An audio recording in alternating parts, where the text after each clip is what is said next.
서울의 한적한 구도심, 장례식장 5호실은 싸늘한 겨울 아침의 냉기로 가득 차 있었다. 창밖으로 보이는 회색빛 하늘은 마치 이 공간의 분위기를 그대로 빨아들인 듯 칙칙했다. 모든 것이 멈춘 듯한 고요함 속에서 오직 조문객들의 낮은 한숨과 슬픔만이 희미하게 떠다니는 것 같았다. 영정사진 속에 허이 이혜운은 20대 후반의 젊은 여성이었다. 화사하게 웃고 있는 그녀의 모습과 지금의 현실은 도무지 연결되지 않았다. 임신 8개월, 곧 세상에 나올 아기를 품고 있던 그녀는 단 하루 만에 너무나 갑작스럽게 가족 곁을 떠났다. 건강했던 젊은 여성이 돌연 심장마비로 사망했다는 의사의 진단은 그 누구에게도 쉽게 받아들여지지 않는 너무나도 부조리한 선고였다. 장례식장 안에는 묘한 긴장감이 무겁게 내려앉아 있었고 조문 온 친척들은 서로 눈치를 살피며 작은 목소리로 웅성거릴 뿐이었다. 슬픔은 공기처럼 느껴졌지만 그 슬픔 아래에는 설명할 수 없는 의문과 불편함이 깔려 있었다. 영정 바로 앞에 무릎을 꿇고 있는 남자가 있었다. 바로 혜운의 남편, 강우진이었다. 그의 어깨는 걷잡을 수 없이 떨렸고 눈물은 마를 줄 몰랐다. 그는 손으로 얼굴을 감싸쥐고 낮은 목소리로 혼잣말을 중얼거렸다. 미안해, 혜운아. 내가 좀 더 잘 지켜줬어야 했는데.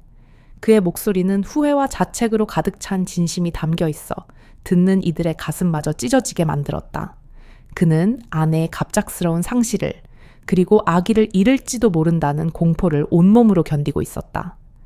그의 검은색 정장은 슬픔으로 구겨져 있었고 그의 헝클어진 머리카락은 지난 며칠 밤 동안 그가 겪었을 고통의 깊이를 짐작하게 했다.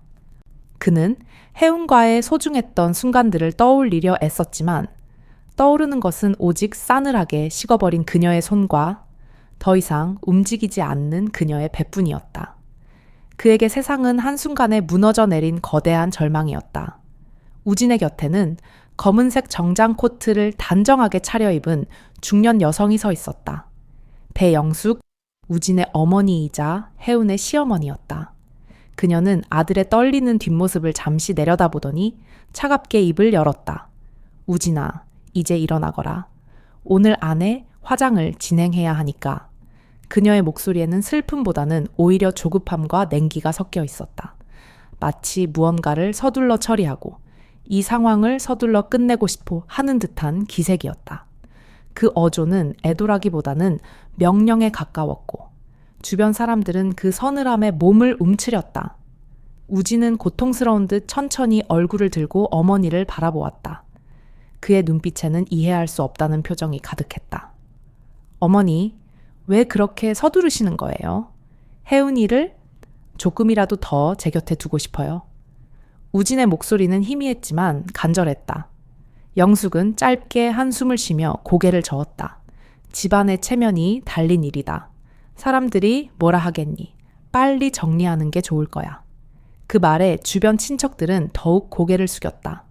영숙의 강한 성격과 냉정한 태도 앞에서는 그 누구도 감히 반론할 엄두를 내지 못했다.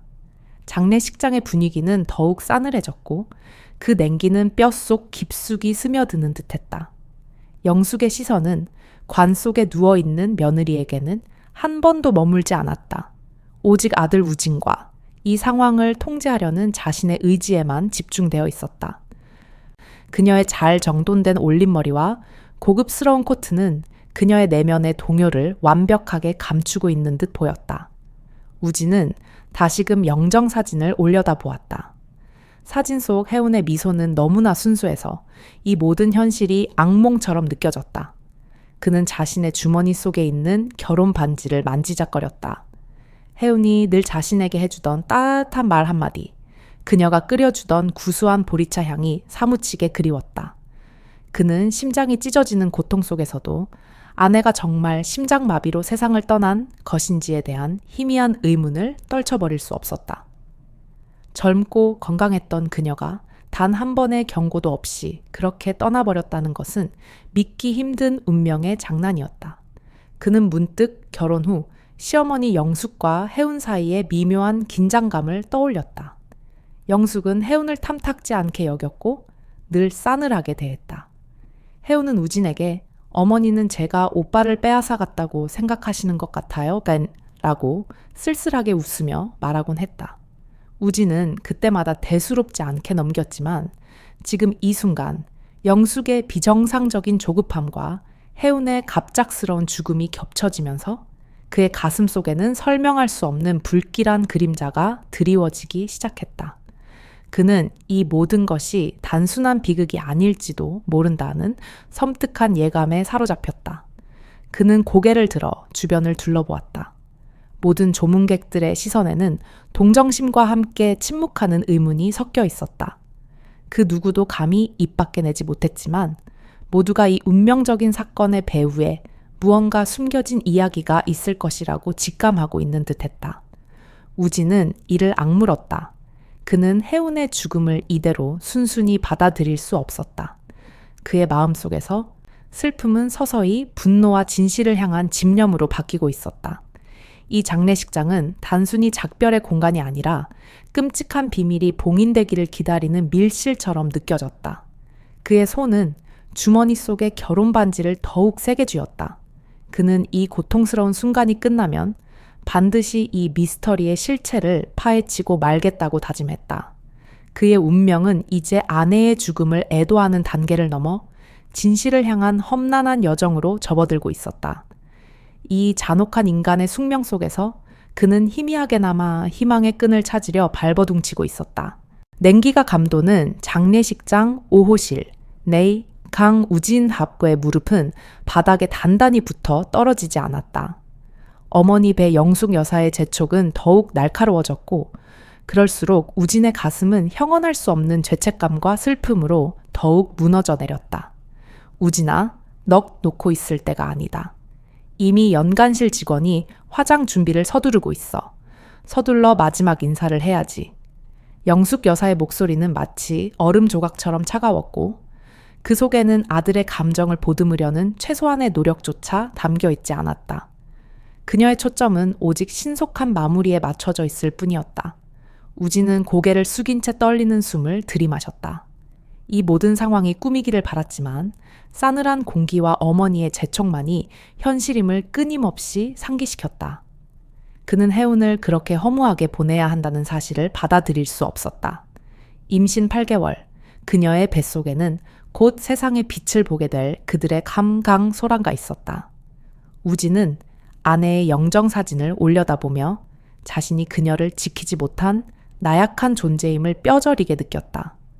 내가 이 세상에서 당신을 지킬 마지막 기회인데 어머니의 뜻을 거스를 힘조차 없단 말인가. 그의 내면은 끓어오르는 분노와 체념 사이에서 괴롭게 요동쳤다. 장례식장 내부의 분위기는 영숙 여사의 냉정한 통제 아래 더욱 압도적으로 변했다.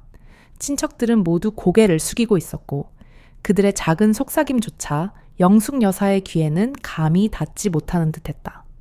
사람들은 우진의 슬픔에는 동정했지만 감히 영숙 여사의 의견에 반대했다가는 집안의 불화를 야기할 것이 뻔했기에 모두 침묵을 선택했다. 그 침묵은 우진에게 더 큰 고립감을 안겨주었다. 그는 세상으로부터 단절된 채 어머니의 냉정과 아내의 비극 사이에 홀로 서 있는 듯했다. 그는 혜운의 죽음이 정말로 심장마비라는 것을 믿으려 했지만 영숙 여사의 행동은 그 믿음을 계속해서 뒤흔들었다. 무언가 숨겨져 있다는 강렬한 직감이 그의 이성을 갉아먹기 시작했다. 혜운은 젊었고 건강했으며 아이를 낳을 날만을 손꼽아 기다리고 있었다. 그런 그녀가 왜 아무런 징후도 없이 갑자기 심장을 멈추어야 했는가? 의사의 진단서에 적힌 심장마비라는 세 글자는 우진의 눈에는 거대한 의문 부호로만 보일 뿐이었다. 그때 장례식장 뒤편 조문객들 사이에 서 있던 한 여인이 이 모든 상황을 예리하게 주시하고 있었다. 그녀는 바로 혜운의 대학 시절 동기이자 가장 절친한 친구인 정미람이었다. 미라는 검은색 정장 차림으로 조용히 서서 관 속에 누워있는 혜운의 모습을 바라보며 주먹을 꽉 쥐었다. 그녀의 가슴속은 온통 의문으로 가득했다. 건강했던 혜운이 왜 갑자기 죽어야 했는지, 심장마비라는 진단이 과연 진실인지. 그녀는 우진의 슬픔을 이해했지만 그보다 더 강하게 느껴지는 영숙 여사의 차가운 기운과 조급함에 신경이 곤두섰다. 미라는 혜운과 영숙 여사 사이에 묘한 기류가 흐르고 있음을 익히 알고 있었다. 미라는 며칠 전 혜운에게서 받은 마지막 메시지를 떠올렸다. 그 메시지는 아직도 그녀의 휴대폰에 고스란히 남아 있었다. 혜운은 이렇게 적었다. 미라야, 오늘 어머님이 차를 끓여주셨는데 맛이 좀 이상했어. 쓴맛이 느껴지더라. 그 메시지를 받았을 때 미라는 대수롭지 않게 넘겼었다. 임신 중이라 미각이 예민해졌거나 변했을 것이라고 생각했다. 하지만 지금 그 메시지는 전혀 다른 의미로 다가왔다. 미라의 손가락 끝이 차갑게 식어왔다. 그녀는 가방 속에서 휴대폰을 꺼내 그 메시지를 다시 한번 읽었다. 메시지의 글자 하나하나가 마치 차가운 쇠부티처럼 느껴졌다. 쓴맛. 혜운은 예민한 미각을 가지고 있었다. 평소 영숙 여사가 혜운에게 차를 끓여주는 일 자체가 흔치 않았기에 그 행동의 의미는 더욱 미스터리하게 다가왔다. 미라는 혜운이 생전에 자신에게 털어놓았던 이야기를 떠올렸다. 시어머니는 제가 우진 오빠를 빼앗았다고 생각하시는 것 같아. 저를 볼 때마다 늘 차갑게 대하세요. 혜운은 그렇게 말하며 쓸쓸하게 웃곤 했다. 미라는 그때마다 혜운을 위로했지만 상황이 이렇게 비극적으로 치달을 것이라고는 상상조차 하지 못했다. 영숙 여사는 혜운이 살아있을 때부터 며느리를 탐탁지 않게 여겼고 그녀의 아들 우진을 독점하고 싶어 하는 듯한 집착을 보였었다. 미라는 영숙 여사의 강렬하고 냉정한 성격을 알기에 그녀의 행동이 단순한 슬픔의 표현이 아님을 직감했다. 장례식장 앞에서 스님이 독경을 시작했다. 낮고 단조로운 목소리가 공간을 채웠다. 우진은 다시 무릎을 꿇고 두 손을 모았다. 그의 옆에서 영숙 여사는 무표정한 얼굴로 서 있었다. 그녀의 눈빛은 차갑고 단단했으며 슬픔의 기색을 찾기 힘들었다. 독경이 이어지는 동안 장례식장 안은 침묵에 휩싸였다. 조문객들은 각자의 자리에서 고개를 숙인 채 기도를 올렸지만 그 기도 속에는 진심보다는 형식적인 의례가 더 많이 느껴졌다. 사람들은 이 어색하고 무거운 자리를 빨리 떠나고 싶어 하는 듯했다. 미라는 주변을 둘러보았다. 혜운의 부모님도 참석했지만 그들은 구석진 자리에 앉아 있었다. 그들의 얼굴에는 슬픔과 함께 무력감이 역력했다. 영숙 여사의 강한 성격 앞에서는 그들도 아무것도 할 수 없었을 것이다. 미라는 다시 영숙 여사를 바라보았다. 그녀의 모든 행동과 태도가 빨리 끝내자는 무언의 압박을 가하고 있었다. 미라는 더 이상 참을 수 없었다. 그녀는 혜운의 마지막 메시지와 영숙 여사의 조급함이 엮여 만들어내는 불길한 그림자를 외면할 수 없었다. 그녀의 심장은 친구의 억울한 죽음을 직감하며 강하게 요동치기 시작했다. 그녀는 이 무거운 침묵과 통제를 깨고 진실을 요구해야 한다는 운명적인 의무감을 느꼈다. 이 미스터리한 죽음은 단순한 비극으로 끝나서는 안 되었다. 미라는 휴대폰을 꽉 움켜쥐고 몸을 일으켜 앞으로 나아갈 준비를 했다. 이제 곧 이 엄숙했던 장례식장은 혼란과 격정의 무대로 변할 참이었다.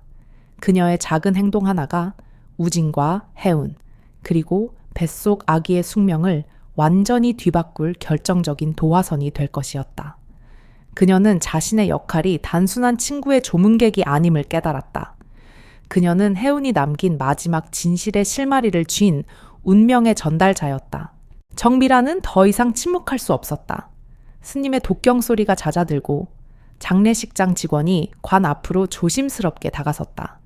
직원은 고통에 잠겨있는 강우진에게 조용히 고개를 숙이며 말했다. 이제 관을 닫겠습니다. 우진은 고개를 끄덕였지만 몸은 미동도 하지 않았다. 그는 마지막으로 아내 이혜운의 평화로운 얼굴을 눈에 담으려 애쓰고 있었다. 직원이 관 유리 덮개를 천천히 내리기 시작하는 순간 미라는 더 이상 참지 못했다. 그녀는 앞으로 성큼 걸어 나갔고 그녀의 구두 소리는 침묵 속에서 마치 총성처럼 날카롭게 울렸다. 잠깐만요. 멈춰주세요. 그녀의 목소리는 떨렸지만 단호했다. 직원은 당황한 표정으로 미라를 바라보았고 배 영숙 여사는 마치 자신의 영역이 침범당한 것처럼 날카로운 시선으로 미라를 노려보았다. 영숙 여사의 목소리가 장례식장 전체를 꿰뚫었다. 누구신데 여기서 이러시는 건가요? 의사가 심장마비라고 했잖아요. 지금 무슨 소리를 하는 겁니까? 영숙 여사의 안색은 순간적으로 창백해졌지만 그녀는 분노를 앞세워 자신의 당황스러움을 감추려 했다. 미라는 영숙 여사를 똑바로 응시하며 말했다. 혜은이는 건강했어요. 임신 중에도 검진 결과는 늘 정상이었고요. 갑자기 심장마비가 올 이유가 없어요. 저는 혜은이의 가장 가까운 친구로서 이 죽음의 진실을 확인해야겠어요. 미라의 말은 장례식장 안의 분위기를 순식간에 바꿔놓았다. 조문객들은 웅성거리기 시작했고 그들의 시선은 영숙 여사와 미라 사이를 오가며 긴장감을 증폭시켰다. 강우진은 혼란에 빠졌다. 그는 두 여인을 번갈아 보며 입술을 깨물었다. 미라의 주장은 그의 가슴 속에 묻어두었던 의문을 거칠게 끄집어냈다. 어쩌면 정말 그럴 수도 있지 않을까? 라는 지푸라기 같은 희망과 함께 어머니에 대한 불길한 의심이 고개를 들었다. 그는 떨리는 목소리로 밀에게 물었다. 미라 씨, 무슨 말씀이세요? 무슨 증거라도 있나요? 우진의 질문은 절망에 빠진 남편의 간절한 외침이었다. 미라는 주머니에서 휴대폰을 꺼내 우진에게 보여주었다. 이게 혜은이가 저에게 보낸 마지막 메시지예요. 어머님이 끓여주신 채서 쓴맛이 났다고 했어요. 우진은 화면을 읽으며 눈동자가 심하게 흔들렸다. 그의 얼굴에서는 핏기가 싹 가셨다. 쓴맛. 어머니가 드시는 심장약. 그는 어머니가 혜은에게 차를 끓여주었다는 사실 자체도 낯설었지만 쓴맛이라는 단어는 그의 머릿속에서 특정 약물을 연상시켰다. 그의 심장은 미친 듯이 뛰기 시작했다. 배 영숙 여사의 얼굴에서도 한순간 피가 싹 가셨다. 그녀는 격분과 공포가 뒤섞인 눈빛으로 미라를 노려보았다. 네가 무슨 권리로 여기서 이따위 말을 짓거리는 거야. 가족도 아닌 주제에. 영숙 여사의 목소리는 떨렸지만 그 속에 담긴 위협은 분명했다. 미라는 한 걸음도 물러서지 않았다. 저는 혜은이의 가장 친한 친구예요. 그리고 이 메시지는 명백한 증거가 될 수 있어요. 장례식장은 일순간 혼란에 휩싸였다. 사람들은 웅성거리며 수군거렸고 의심의 시선은 영숙 여사에게 집중되기 시작했다. 애도의 분위기는 사라지고 싸늘한 미스터리의 기운만이 남았다. 우진은 미라의 말과 어머니의 창백한 얼굴 사이에서 갈피를 잡지 못하고 괴로워했다. 그는 아내의 죽음이 단순한 비극이 아니라 어머니의 손에 의한 끔찍한 숙명일 수도 있다는 생각에 정신이 아득해졌다. 그의 내면은 산산조각 났고 그는 이 믿을 수 없는 현실 앞에서 숨조차 제대로 쉴 수 없었다. 어머니를 향한 의심은 그가 평생 짊어져야 할 가장 무거운 짐이었다. 직원은 영숙 여사와 우진 그리고 미라 사이의 극심한 긴장감에 어찌할 바를 몰랐다. 그는 관에 유리 덮개를 내리는 것을 멈추고 불안하게 세 사람의 눈치를 살폈다. 영숙 여사는 거의 비명을 지르다시피 직원을 재촉했다. 당장 닫아요. 내 아들이 제정신이 아니에요. 그녀의 얼굴은 분노와 공포로 일그러져 있었고 그녀의 태도는 오히려 미라의 주장에 신빙성을 더하는 듯했다. 미라는 우진에게 호소했다. 우진 씨, 혜은이의 마지막 메시지예요. 제발 진실을 밝혀야 해요. 이대로 혜은이를 보낼 순 없어요. 우진은 떨리는 손으로 휴대폰을 받아들었고 혜은이 보낸 마지막 문자를 다시 한번 읽었다. 쓴맛이 났어. 그 순간 그의 심장이 멈추는 듯한 충격이 전신을 강타했다. 아내의 갑작스러운 죽음과 어머니의 수상한 행동, 그리고 이 메시지가 하나의 잔혹한 퍼즐 조각처럼 맞춰지는 느낌이었다. 그는 절규하고 싶었지만 목소리가 나오지 않았다. 그는 무릎을 꿇은 채 마지막으로 혜은의 얼굴을 바라보았다. 그녀의 얼굴은 평화로웠지만 어딘가 모르게 안타까움이 서려 있는 듯했다. 우진은 눈물을 닦고 간절한 마음으로 아내에게 속삭였다. 혜은아, 제발 진실을 알려줘. 바로 그때였다. 그 누구도 예상하지 못했던 이 잔혹한 운명에 맞서는 듯한 기적과도 같은 움직임이 발생했다. 우진이 관 속의 혜운의 모습을 응시하고 있을 때 그의 시야 끝에 포착 튼 것이 있었다. 그것은 너무나 미세하고 너무나 찰나의 순간이라 그는 자신이 슬픔으로 인해 미쳐버린 것이 아닌가 의심했다. 그러나 그의 심장이 다시 한번 크게 요동쳤다. 그것은 착각이 아니었다. 분명히 혜운의 배가 아주 미세하게 꿈틀하고 움직인 것이었다. 우진은 모든 사고가 정지되는 듯한 충격에 휩싸였다.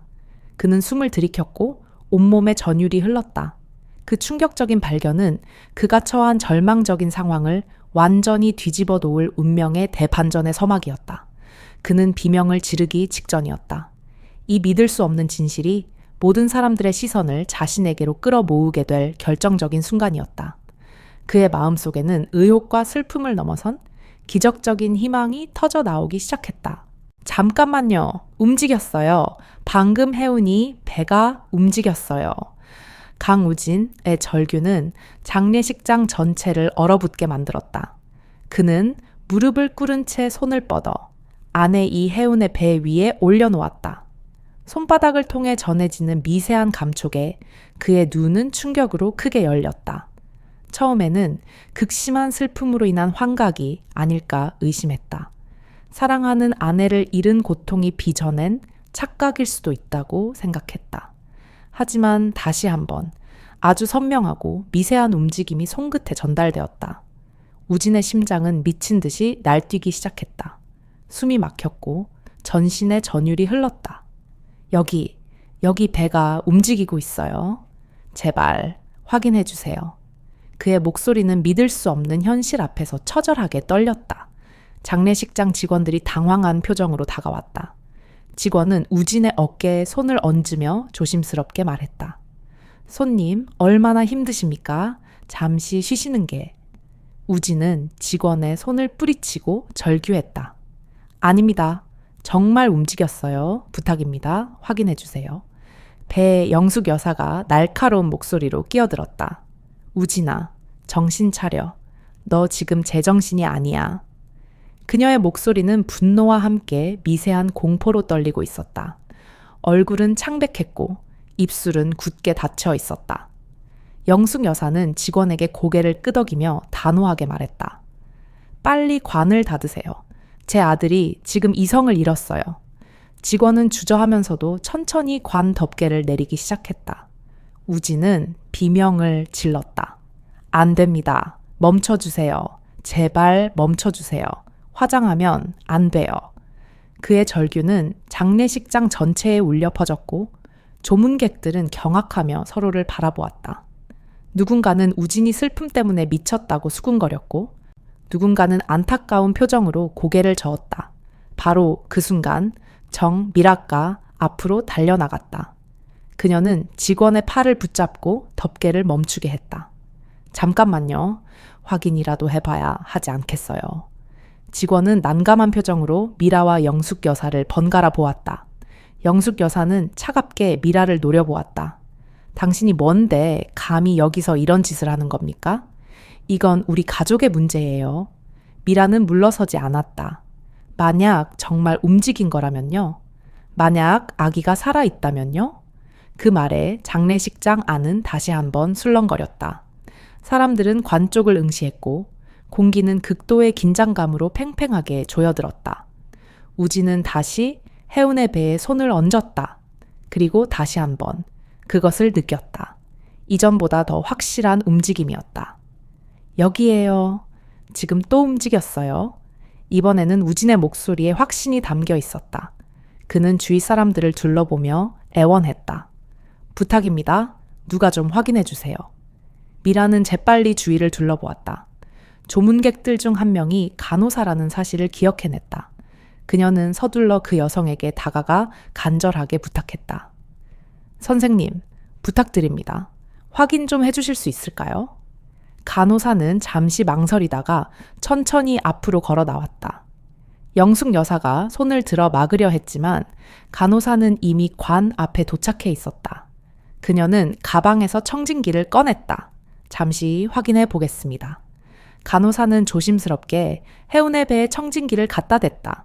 장례식장은 숨소리조차 들리지 않을 만큼 고요해졌다. 모든 이들의 시선이 간호사에게 집중되었다. 몇 초의 시간이 영원처럼 느껴졌다. 간호사의 안색이 변했다. 그녀는 청진기의 위치를 다시 바꾸어 갖다 댔다. 그리고 다시 귀 기울였다. 그녀의 눈이 크게 뜨였고 입술이 떨렸다. 간호사는 천천히 얼굴을 들어 우진을 바라보았다. 심장이 뛰고 있습니다. 그 말에 장례식장 안은 순식간에 동요했다. 사람들은 믿을 수 없다는 표정으로 서로를 마주 보았다. 간호사는 다시 한번 확인한 후 더 큰 목소리로 외쳤다. 태아의 심장이 뛰고 있어요. 아기가 살아 있습니다. 순간 장례식장은 폭발했다. 사람들의 비명과 환호가 터져 나왔다.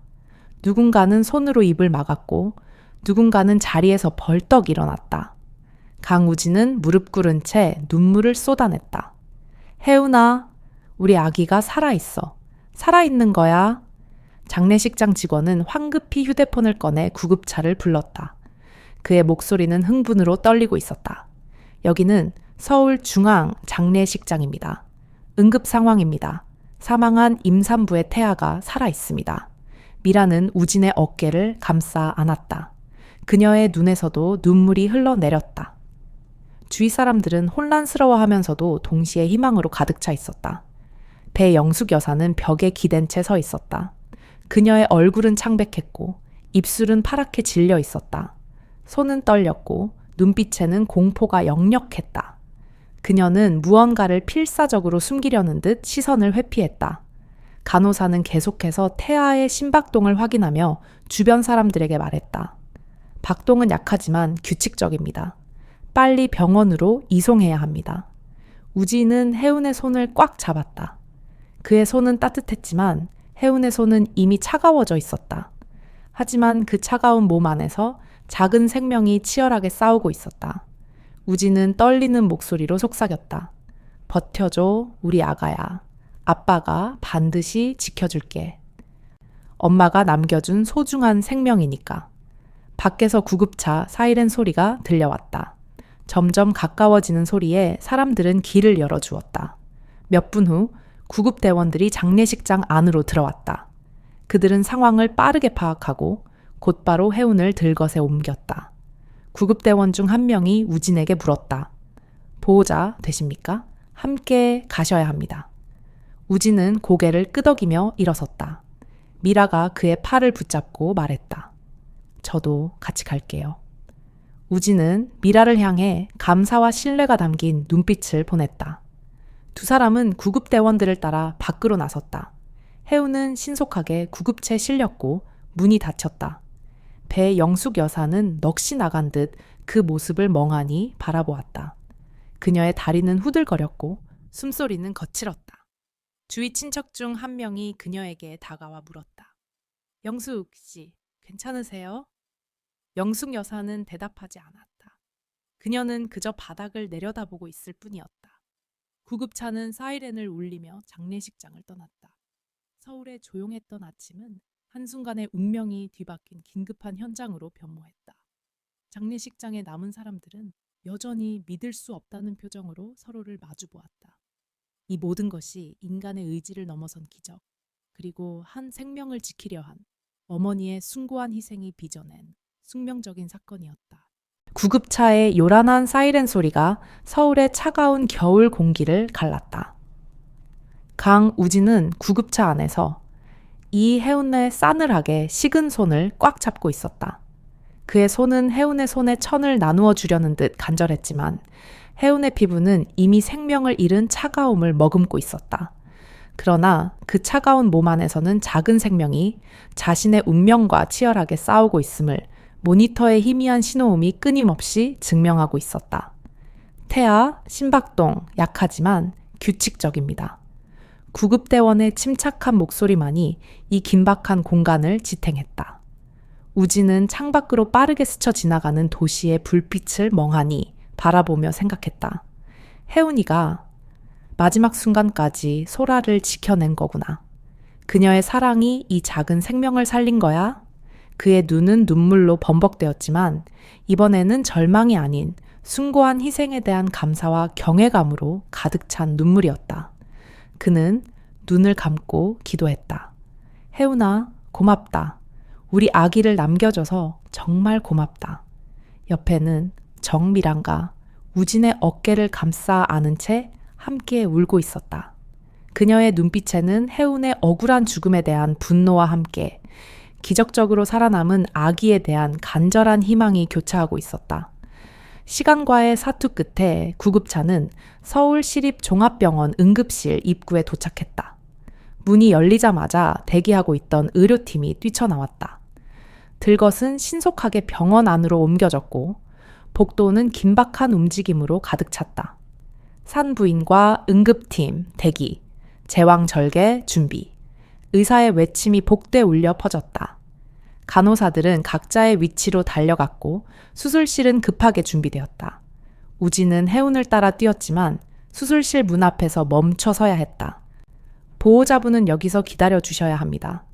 간호사의 말에 우진은 고개를 끄덕였다. 수술실 문이 닫히고 빨간 램프가 켜졌다.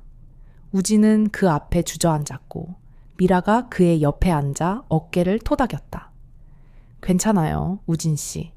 혜운 씨가 잘 버텨줄 거예요. 우진은 대답하지 않았다. 그는 떨리는 손으로 얼굴을 감싸 쥐었다.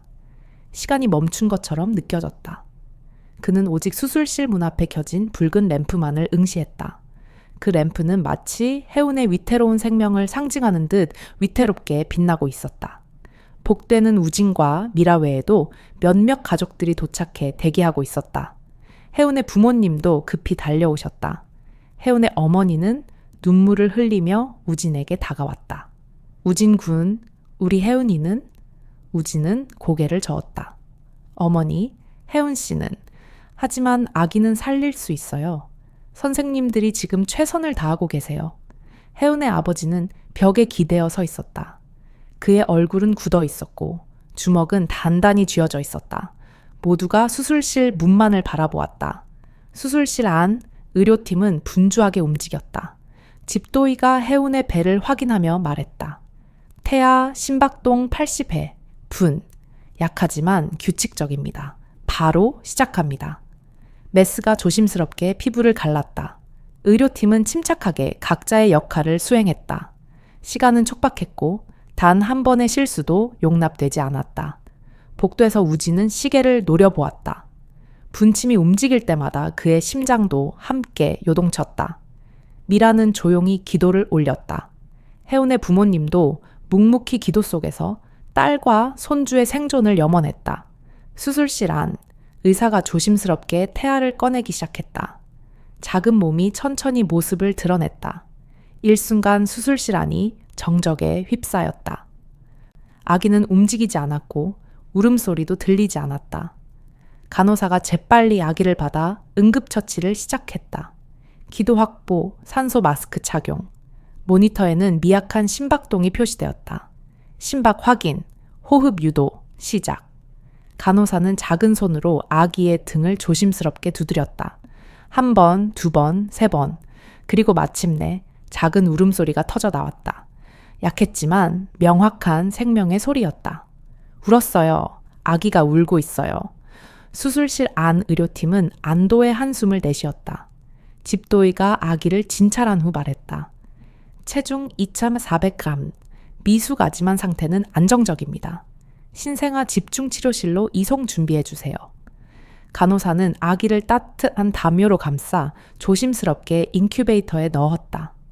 작은 몸은 아직 떨리고 있었지만 울음소리는 계속되었다. 생명은 포기하지 않았다. 수술실 문이 열렸다. 의사가 밖으로 나와 마스크를 벗었다. 우진은 벌떡 일어나 의사에게 달려갔다. 선생님, 우리 아기는요? 의사는 잠시 숨을 고르더니 말했다. 기적입니다. 여자아이가 살아 있습니다. 그 순간 우진의 무릎이 꺾였다. 그는 바닥에 주저앉아 두 손으로 얼굴을 감쌌다. 목이 메어 소리조차 나오지 않았다. 미라가 그의 어깨를 붙잡고 일으켜 세웠다. 혜운의 어머니는 벽에 기대어 울음을 터뜨렸고 아버지도 눈물을 닦으며 고개를 숙였다. 복도는 울음과 안도로 가득 찼다. 의사는 이어서 설명했다. 산모가 사망한 상태에서 태아가 생존하는 것은 극히 드문 경우입니다. 아마도 산모의 심장이 멎은 직후에 신속하게 대처했기 때문에 가능했을 겁니다. 하지만 앞으로도 주의 깊게 관찰해야 합니다. 우진은 떨리는 목소리로 물었다. 아기를 볼 수 있을까요? 의사는 고개를 끄덕였다. 신생아 집중치료실로 안내해 드리겠습니다. 다만 아기가 아직 약하기 때문에 유리창 너머로만 보실 수 있습니다. 우진은 의사를 따라 복도를 걸었다. 미라와 혜운의 부모님도 함께 뒤따랐다. 신생아 집중치료실 앞에 도착하자 간호사가 유리창 쪽을 가리켰다. 저기 보이는 인큐베이터입니다. 우진은 유리창에 얼굴을 가까이 댔다. 작은 인큐베이터 안에는 담요에 쌓인 아기가 누워 있었다. 작은 손이 희미하게 움직였고 입술은 조용히 떨리고 있었다. 우진의 눈에서 뜨거운 눈물이 흘러내렸다. 혜운아, 우리 딸이야. 네가 지켜준 우리 딸. 미라도 유리창 너머로 아기를 바라보았다. 그녀는 조용히 미소 지으며 말했다. 혜운 씨가 끝까지 지켜냈네요. 정말 대단한 엄마예요. 혜운의 어머니는 울면서 아기를 바라보았다. 우리 손주, 우리의 작은 손주. 그들은 한동안 그 자리에 서서 아기를 바라보았다. 작은 생명은 인큐베이터 안에서 조용히 숨을 쉬고 있었다. 세상에 태어난 지 몇 시간 되지 않았지만 이미 거대한 싸움에서 승리한 작은 전사였다. 우진은 혜운에게 감사하며 이 작은 생명과 함께 앞으로의 운명을 개척해 나갈 것을 조용히 다짐했다. 강우진은 유리창에 얼굴을 붙인 채 강소라 가물을 한참 동안 바라보았다. 그의 딸 혜운이 목숨을 걸고 지켜낸 작은 생명. 그 경이로운 광경에서 시선을 떼기 힘들었지만 간호사가 조심스럽게 다가와 그의 어깨를 두드렸다. 보호자분, 잠시 사무실로 와주시겠어요? 출생 신고와 관련된 서류 작성이 필요합니다. 우진은 아기에게서 눈을 떼지 못한 채 고개를 끄덕였다. 그는 천천히 유리창에서 몸을 돌려 간호사를 따라 사무실로 향했다. 그가 마주해야 할 현실은 기적의 생명과 대비되는 차갑고 삭막한 행정 절차였다. 사무실에 앉자 간호사가 몇 장의 서류를 내밀었다. 출생 기록과 관련 서류였다. 우진은 펜을 들었지만 그의 손은 미세하게 떨렸다. 간호사가 조심스럽게 물었다. 아기 이름은 정하셨나요? 우진은 잠시 생각에 잠겼다. 혜은이가 원했던 이름이 있었을까? 그는 펜을 쥔 채 서류를 내려다보았다. 그때 간호사가 조심스럽게 말을 덧붙였다. 그리고 부인 되시는 분의 소지품을 정리하던 중 발견된 것입니다. 그녀는 우진에게 낡은 봉투 하나를 건넸다. 봉투 겉면에는 우진의 이름, 우진 오빠에게 라고 쓰여 있었다. 우진의 손이 멈췄다. 봉투는 혜운의 옷 주머니에서 발견되었다고 했다. 아마도 자신에게 건네주려 했으나 그럴 기회를 얻지 못했던 모양이었다. 우진은 떨리는 손으로 봉투를 받아들었다. 그는 천천히 봉투를 뜯었다. 안에는 반으로 접힌 편지 한 장이 들어있었다. 우진은 편지를 펼쳤고 혜운의 익숙한 글씨가 눈에 들어왔다. 우진 오빠에게. 그 첫 문장만으로도 우진의 눈에서 뜨거운 눈물이 왈칵 쏟아져 내렸다. 혜운의 필체는 흔들리고 있었지만 글자 하나하나는 명확했다. 병원 사무실의 형광등 불빛 아래에서 그는 아내가 남긴 마지막 메시지를 읽기 시작했다. 우진 오빠에게. 오빠가 이 편지를 읽고 있다면 나는 더 이상 오빠 곁에 없을 거예요. 하지만 우리 아기는 반드시 살아남아야 해요. 나는 어머님이 끓여주신 차를 마신 뒤부터 이상한 느낌이 들었어요. 가슴이 답답하고 숨쉬기가 힘들었어요. 우진은 편지를 읽으며 입술을 깨물었다. 그의 손은 더욱 떨렸고 글자들이 흐릿하게 보였다. 그러나 그는 계속 읽어나갔다. 어머님은 늘 나를 미워하셨어요. 내가 오빠를 빼앗았다고 생각하셨죠. 나는 그분을 이해하려고 노력했지만 결국 실패한 것 같아요. 하지만 오빠만은 우리 아기를 지켜주세요. 이름을 소라라고 지어주세요. 맑고 깨끗하게 멀리까지 향기가 퍼지는 아이가 되기를 바라는 내 마음을 담아. 편지는 거기서 끝이 났다. 마지막 글자는 번져 있었고 종이에는 작은 물결 무늬가 있었다. 아마도 혜운의 눈물 자국이었을 것이다. 우진은 편지를 가슴에 단단히 끌어안았다. 혜운아, 그의 목소리는 작았지만 간절했다. 간호사는 조용히 자리를 비켜주었고 우진은 홀로 남겨졌다. 그는 편지를 몇 번이고 다시 읽었다. 읽을수록 분노와 슬픔이 교차했다. 어머니가 그러신 건가? 정말 어머니가 혜운이에게 무언가를 먹인 걸까?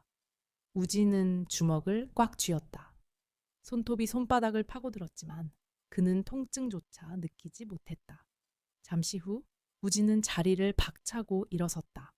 그는 편지를 조심스럽게 접어 주머니에 넣었다. 그리고 다시 신생아 집중치료실로 향했다.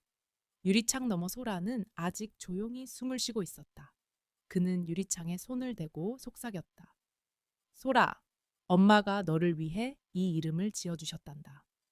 멀리까지 향기가 퍼지는 아이가 되라고. 복도 끝에서 미라과 우진을 지켜보고 있었다. 그녀가 천천히 다가와 그의 옆에 섰다. 편지에 뭐라고 쓰여 있었어요? 우진은 주머니에서 편지를 꺼내 밀에게 건넸다. 미라는 조심스럽게 편지를 읽었다. 그녀의 얼굴은 점차 굳어졌고 손이 떨리기 시작했다. 이건 혜운 씨가 어머니를 의심했던 거예요. 우진의 목소리는 차갑게 가라앉았다. 미라는 편지를 우진에게 돌려주며 말했다. 경찰에 신고해야 해요. 이건 명백한 증거예요. 우진은 고개를 저었다. 아직은 안 됩니다. 확실한 증거가 필요해요. 편지만으로는 불충분합니다. 어머니의 약이 혜운이에게 투여되었다는 과학적인 증거가 있어야 해요. 그럼 어떻게 할 생각이에요? 바로 그때 의사가 서류를 들고 복도를 걸어왔다. 서류의 첫 페이지에는 검시 결과 이혜운이라고 적혀 있었다. 우진은 소라를 마지막으로 바라보며 복도를 걸었다. 그의 발걸음은 무거웠지만 결연했다. 그는 의사의 사무실로 향했다. 문을 두드리자 안에서 들어오세요. 하는 목소리가 들렸다. 우진은 문을 열고 들어섰다. 의사는 서류를 정리하더니 우진에게 악수를 청하며 말했다. 강우진 씨, 앉으세요. 우진은 의자에 앉았다. 의사는 서류를 정리한 후 말을 시작했다. 부인분의 검사 결과가 나왔습니다. 우진의 심장이 빠르게 뛰었다. 그는 의사를 똑바로 바라보았다. 말씀해 주세요. 의사는 잠시 주저하더니 서류를 우진에게 건넸다. 혈액에서 지옥 성분이 검출되었습니다. 심장약 성분입니다. 하지만 부인분은 심장 질환 병력이 전혀 없었습니다. 우진은 서류를 받아들었다. 빼곡하게 적힌 숫자와 의학 용어들 속에서 그가 이해할 수 있는 단어는 단 하나였다. 지옥.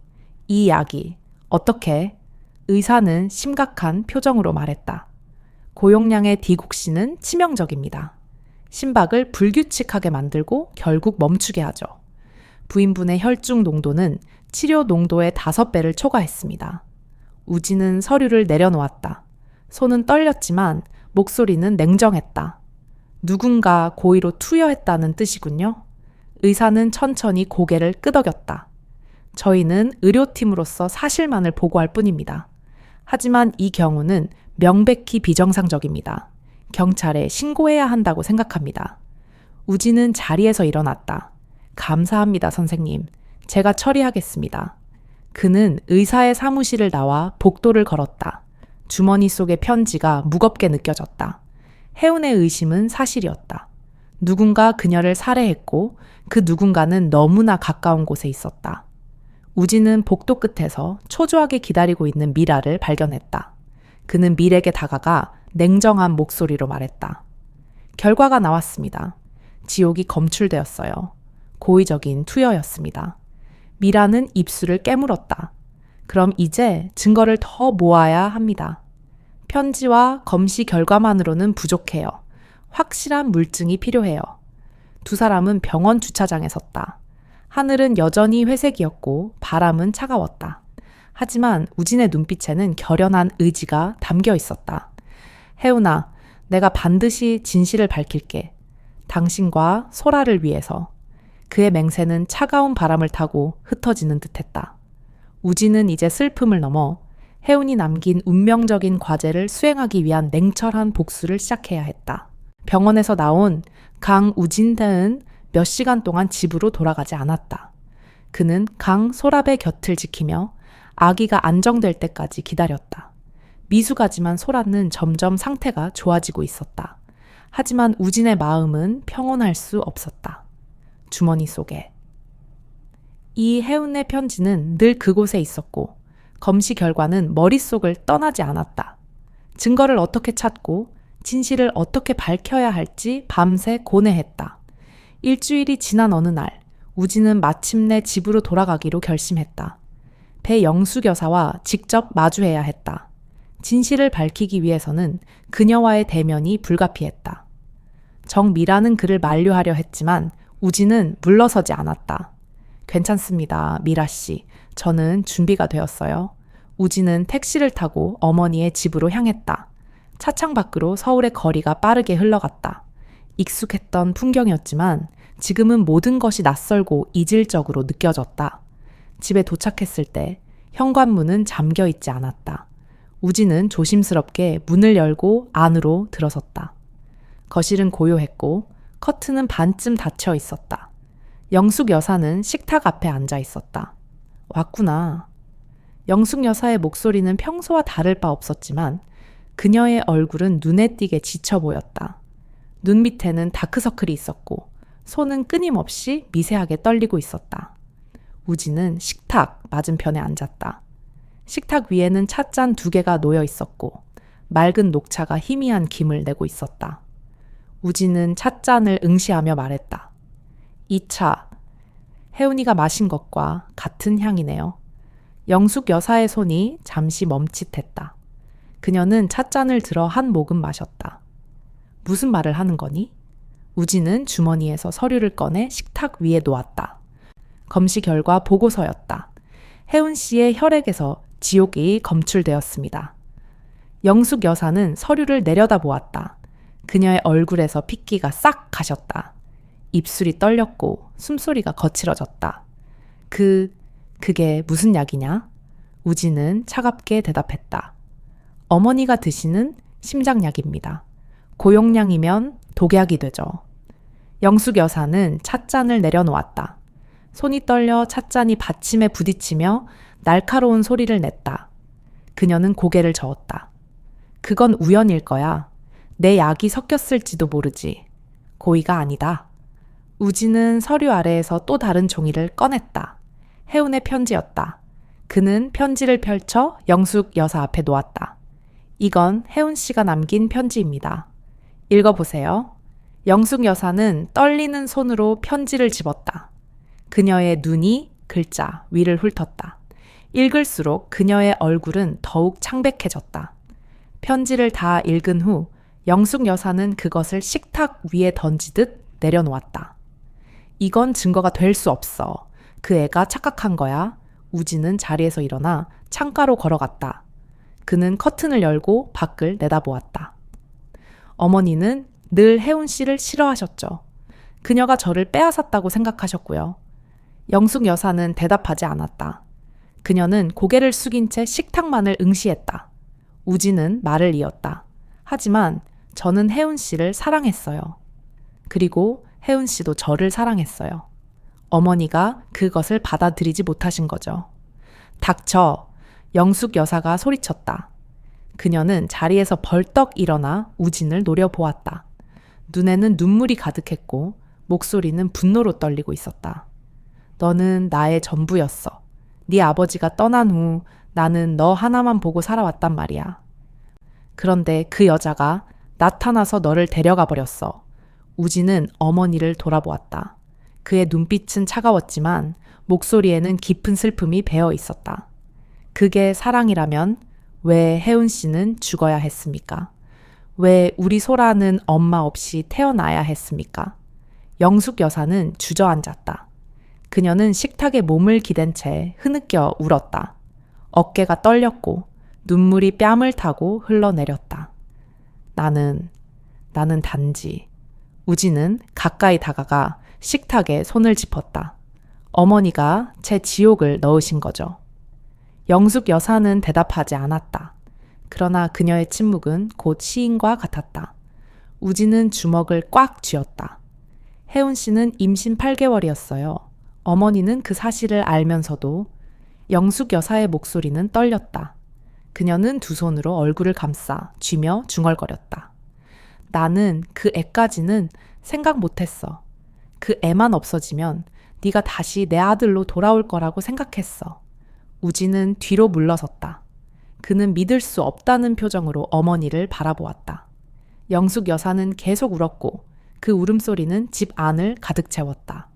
어머니, 우진의 목소리는 낮았지만 단호했다.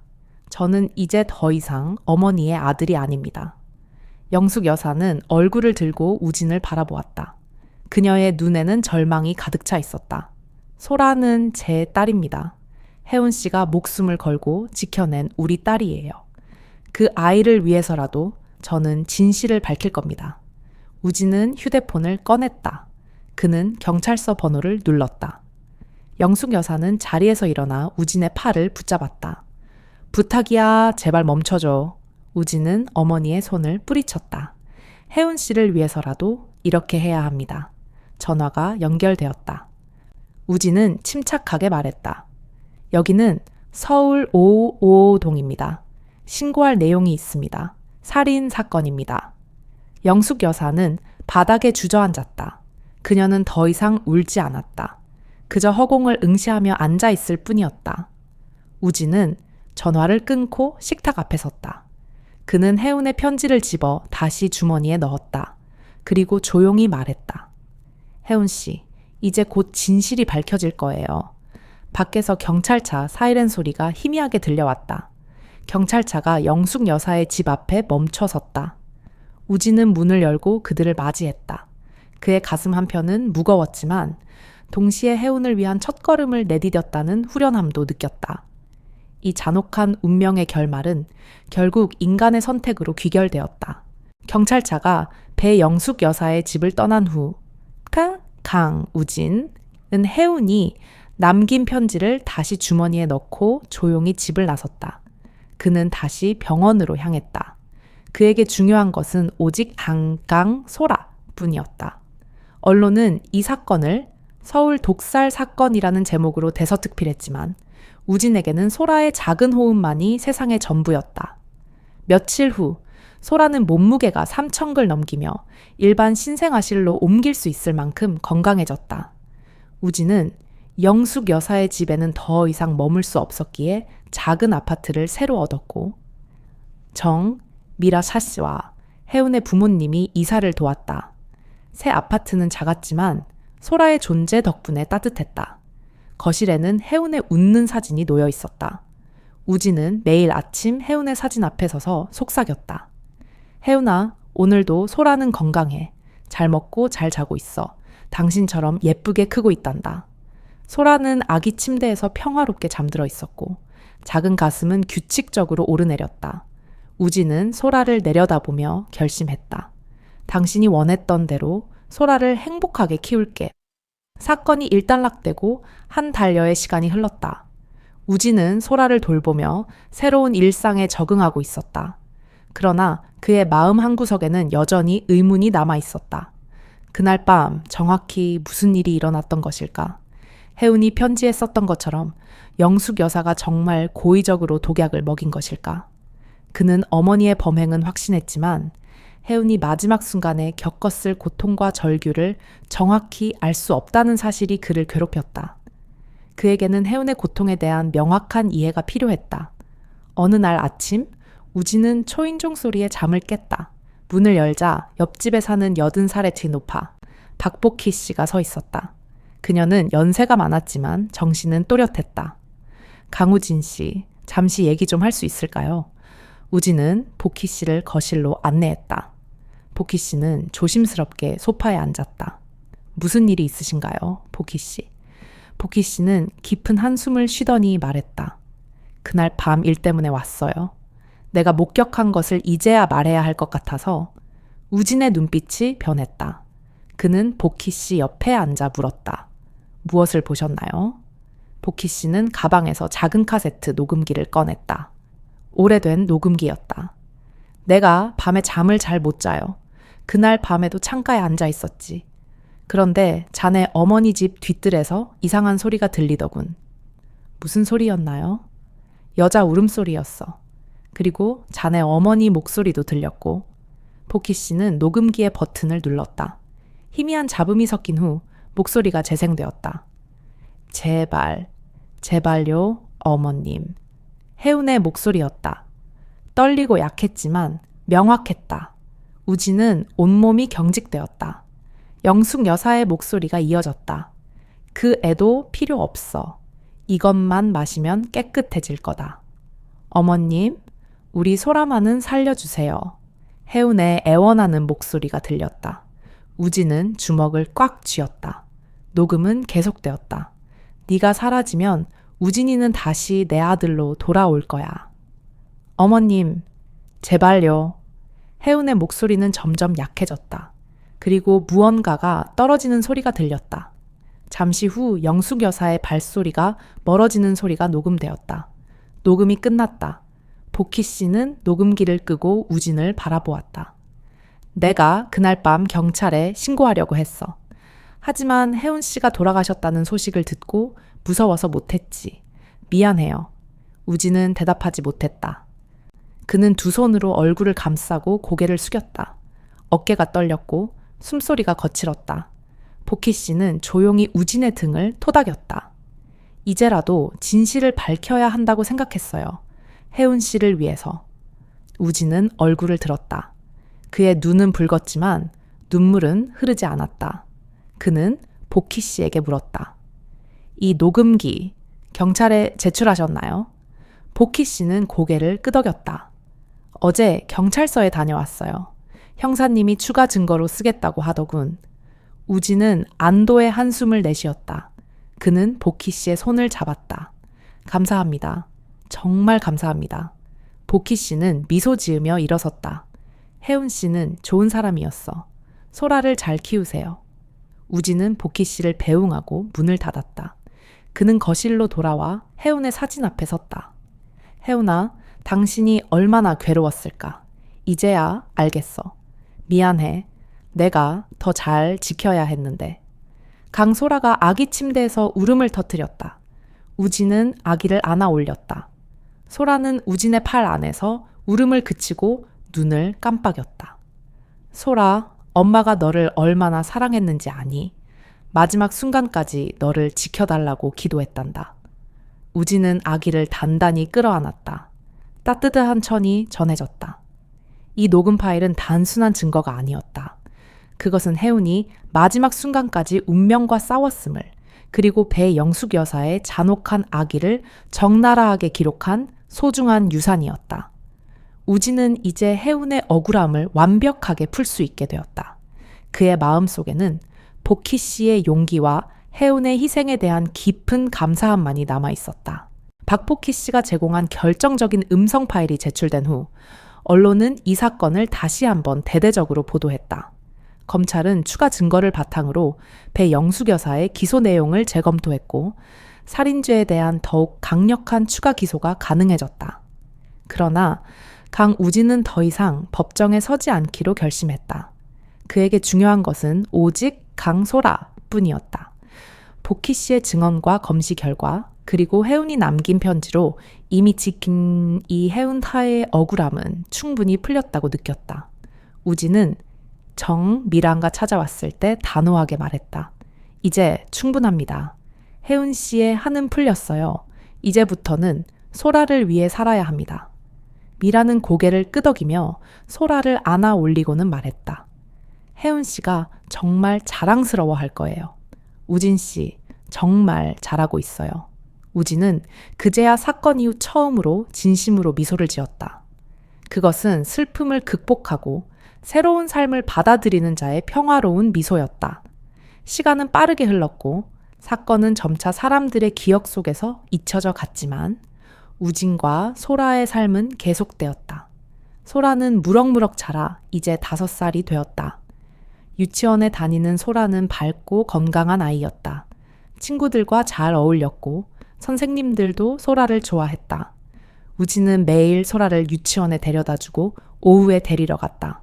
아빠, 유치원 문이 열리면 소라는 언제나 밝게 웃으며 우진에게 달려왔다.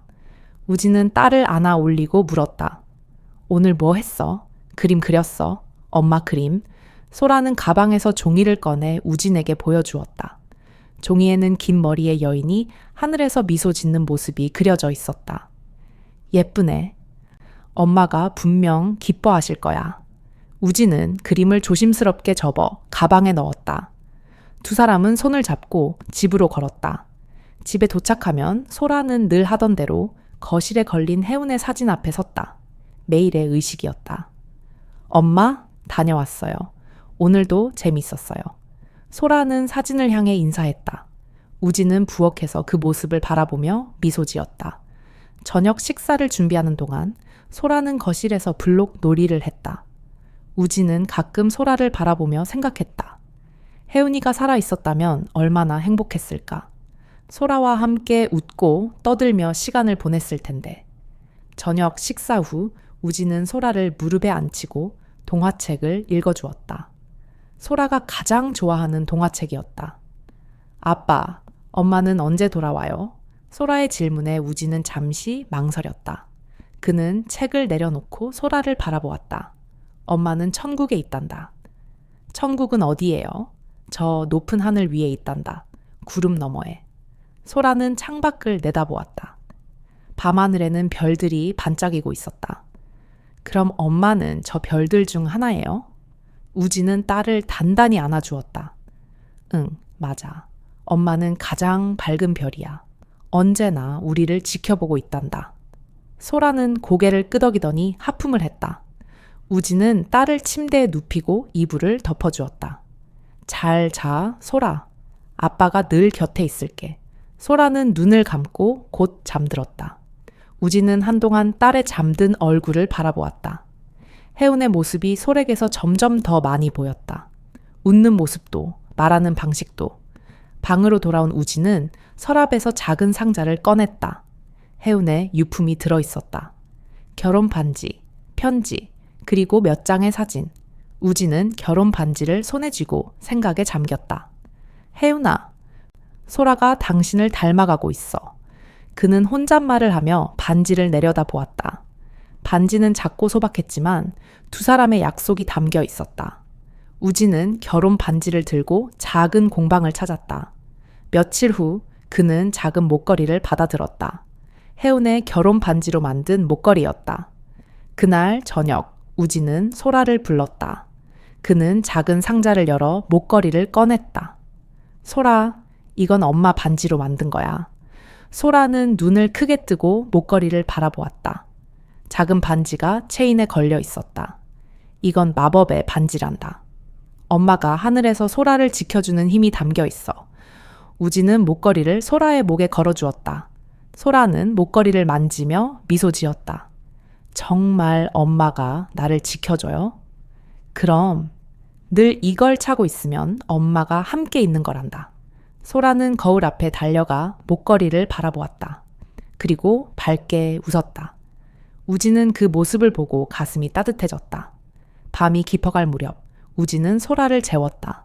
소라는 목걸이를 꼭 쥐고 잠들었다. 우진은 딸의 입에 입 맞추고 방을 나왔다. 거실로 돌아온 우진은 창가에 섰다. 밖에는 봄바람이 불고 있었다. 커튼이 흔들리고 방 안으로 은은한 향기가 스며들었다. 벚꽃 향이었다. 혜운아, 우리 잘하고 있지? 소라는 건강하게 잘 크고 있어. 그는 하늘을 올려다보았다. 별들이 반짝이고 있었다. 그중 가장 밝은 별 하나가 유난히 빛나고 있었다. 고맙다, 혜운아. 소라를 남겨줘서. 내가 살아갈 이유를 만들어줘서. 우진의 눈에서 눈물이 흘러내렸다.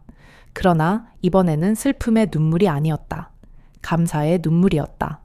그의 운명은 고통스러웠지만 해운의 숭고한 유산으로 인해 구원받았다. 다시 봄이 찾아왔다. 서울 근교의 작은 묘지에는 벚꽃이 만개했다. 분홍빛 꽃잎이 바람에 흩날리며 하늘을 물들였다. 강우진은 강소라의 작은 손을 잡고 묘지 언덕을 올랐다. 소라는 분홍색 원피스 차림의 목걸이를 하고 있었다. 아빠, 엄마 만나러 가는 거지? 응, 엄마한테 인사하러 가는 거야. 두 사람은 이혜운네 묘비 앞에 섰다.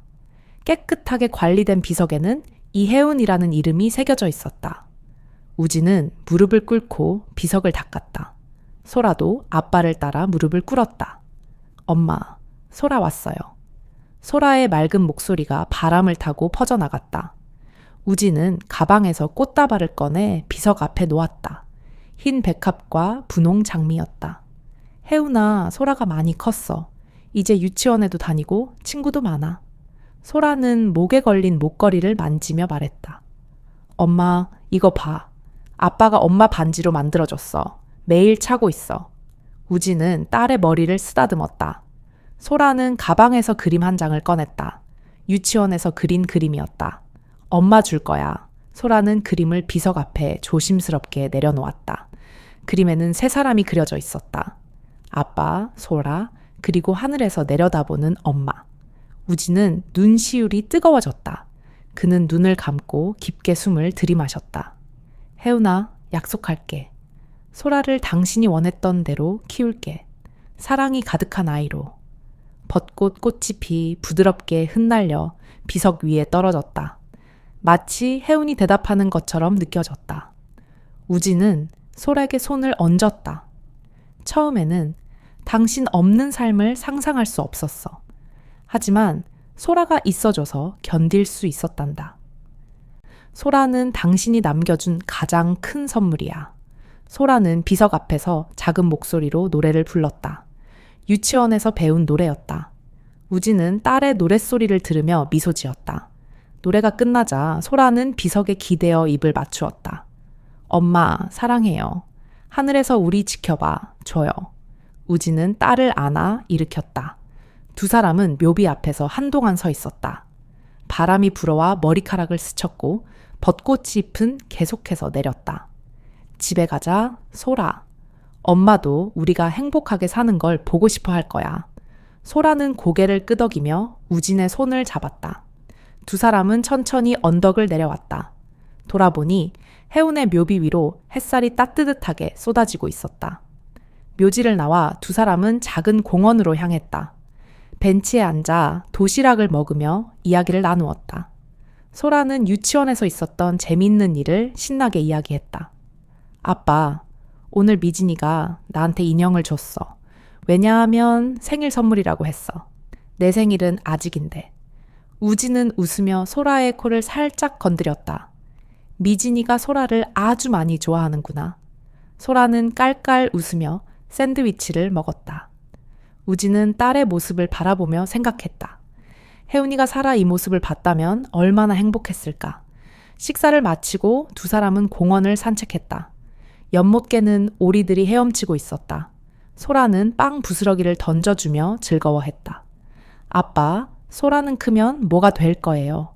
우진은 잠시 생각한 후 대답했다. 글쎄, 아빠는 소라가 행복하면 그걸로 충분해. 소라는 선생님이 되고 싶어요.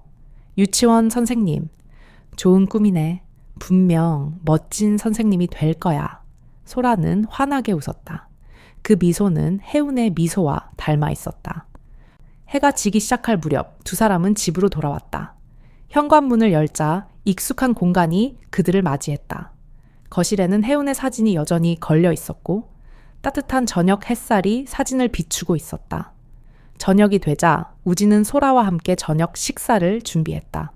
소라는 작은 손으로 샐러드를 만들었고 우진은 스파게티를 삶았다. 두 사람은 식탁에 앉아 함께 저녁 식사를 했다. 잘 먹겠습니다. 소라는 두 손을 모아 인사했다. 우진도 따라했다. 식사를 하면서 소라는 계속 이야기했고 우진은 웃으며 들어주었다. 식사 후 소라는 목욕을 하고 잠옷으로 갈아입었다. 우진은 딸의 머리를 말려주며 말했다. 내일은 주말이니까 할아버지 할머니 댁에 가자. 혜운 엄마 아빠. 네. 소라는 고개를 끄덕이며 좋아했다. 혜운의 부모님은 소라를 매우 사랑했다. 손녀를 통해 딸의 모습을 보는 것 같다고 말씀하셨다. 잠들기 전 우진은 소라에게 책을 읽어주었다. 소라는 아빠의 무릎에 기대어 눈을 감았다. 우진의 목소리는 부드럽고 따뜻했다. 그리고 그들은 오래도록 행복하게 살았습니다. 이야기가 끝나자 소라는 이미 잠들어 있었다. 우진은 책을 덮고 딸을 침대에 조심스럽게 눕혔다. 이불을 덮어주고 얼굴에 입을 맞추었다. 잘 자, 소라. 아빠가 항상 옆에 있을게. 우진은 불을 끄고 방을 나왔다. 거실로 돌아와 창가에 섰다. 밤하늘에는 별들이 빛나고 있었다. 우진은 가장 밝은 별을 응시하며 속삭였다. 혜운아, 이제 당신 목소리가 들리는 것 같아. 소라가 웃을 때마다 당신이 웃고 있는 것처럼 느껴져. 사랑은 사라지지 않았어. 소라가 그 증거야. 바람이 불어와 커튼을 흔들었다. 향긋한 봄의 냄새가 방 안으로 스며들었다. 우진은 눈을 감고 깊게 숨을 들이마셨다. 그날 밤 우진은 처음으로 마음속 깊은 곳에서 안도했다. 혜우는 떠났지만 그녀의 사랑은 소라 안에 살아있었다. 그 사랑이 있는 한 그들은 함께 앞으로 나아갈 수 있을 것이었다. 우진의 숙명은 고난이었으나 혜운의 유산으로 인해 희망으로 가득 찬 새로운 운명을 맞이했다.